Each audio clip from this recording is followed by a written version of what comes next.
today, it's roughly 12% of the GDP of Bahrain, the whole sector. So it's a very critical part of the economy. You see where there's their production, typically it's where there's competitive energy, and also you see where there's the opportunity to build scale and logistics.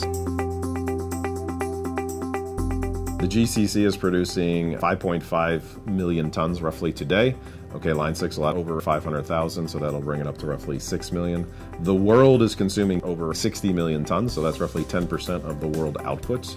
China consumes 35 of the 60, so if you exclude China, the GCC is 6 million of the 25 million. So outside of China, we're roughly 20% of the world production. So if you look at the production footprint in the world, actually the GCC is the biggest market outside of China. So again, it's rapid growth, and if you look, a lot of it's being consumed in the GCC, and a lot of it's being exported. Okay, so when you look at GCC smelters, once we do line 6, that'll take us to 1.5 million tons. This will make Alba the biggest single-site smelter in the world. In the GCC, again, we have around 6 million tons of production with line 6. So EGA, which is EMAL and Dubal, so this is Emirates Global Aluminium, is about 2.5, EMAL is 1.3, the Dubal is about 1.2. In Saudi Arabia, we have Ma'aden, which is roughly 750,000 tons. In Qatar, we have Qatalum, which is 640,000 tons. And in Sahar and Oman, we have about 380,000 tons. Line 6 was approved in June of 2015. Again, it's in terms of CapEx, it's $3 billion. $2.1 billion is for the smelter, and then we have $900 million for the power station and the power distribution system. So it's a very big project. We are putting in an 1,800 megawatt power station, so we are self-generation. This is a big leapfrog for us in terms of efficiency. We're putting in H-class turbines, which are the biggest turbines in the world now.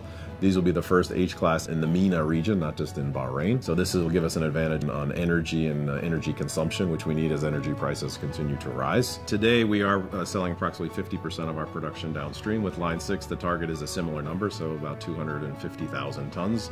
We're assuming we'll go downstream to further development. If you look today, our metal goes in lots of different places. So we sell to a rolling mill, we sell to a cabling company, we sell to a company that makes paints and powders, we sell to a company that makes alloys. You have the downstream around you, and so you have the metal around you. So if you're a downstream customer, you save on the logistics costs, you save on the melting costs. So you have the opportunities to feed into Saudi Arabia. Our logistic advantage, we're right next to Saudi Arabia. We have a bridge, it's very easy to go back and forth. Saudi Arabia is growing rapidly. So there's probably some opportunities, whether you set up in Bahrain or Saudi, again, in terms of metal or in terms of aluminium, to help. Construction, manufacturing, all those things are very much growing based upon the demographics of the region. Safety has a direct impact on the bottom line. If your employees feel safe, they are more productive. You have to have an educated workforce. We are competing globally. This is a global business. We have to be educated. You know, we're selling into global markets. It's not like it's just a local regional markets.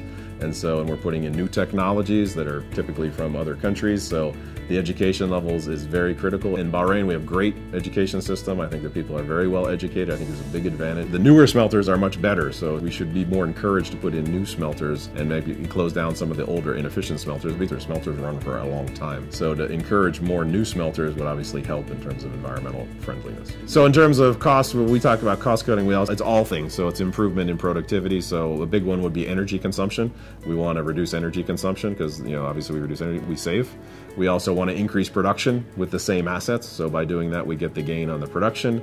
And in terms of maintenance and efficiencies, you do look at this. It's not saying cut it, but can you do it better? Can you do it faster? Can you do it cheaper? Savings on freight, logistics, bigger ships, buying more from a region where the freight is, it's closer to you, it's cheaper. So it's not just cutting cost. I mean, it's really cost optimization, performance optimization. When you look at Bahrain's Vision 2030, obviously this is the vision of the Crown Prince and the country. This is economic growth, development. Line 6 and the aluminium sector, I believe, are a big part of this.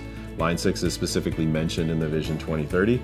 Again, we're 12% of the GDP of the country and growing, and I think they want to have a steady manufacturing base. Of course, services and technology, all those things are probably more sexy, but if you look at industrials, we employ a lot of people, and people also want manufacturing jobs because typically the ripple is 4 to 1 on manufacturing. So if you have a steel plant or aluminium plant manufacturing around you, you have another 4 jobs with it. So this is a big ripple effect. So this is why everybody wants manufacturing jobs, and you see in the US there's this big push to bring back manufacturing jobs. I think the outlook is generally good for metals, and if you look at the world, economies are good. The US is growing. I think the rest of the world is the GDP is pretty good, and when GDP is good, people are consuming.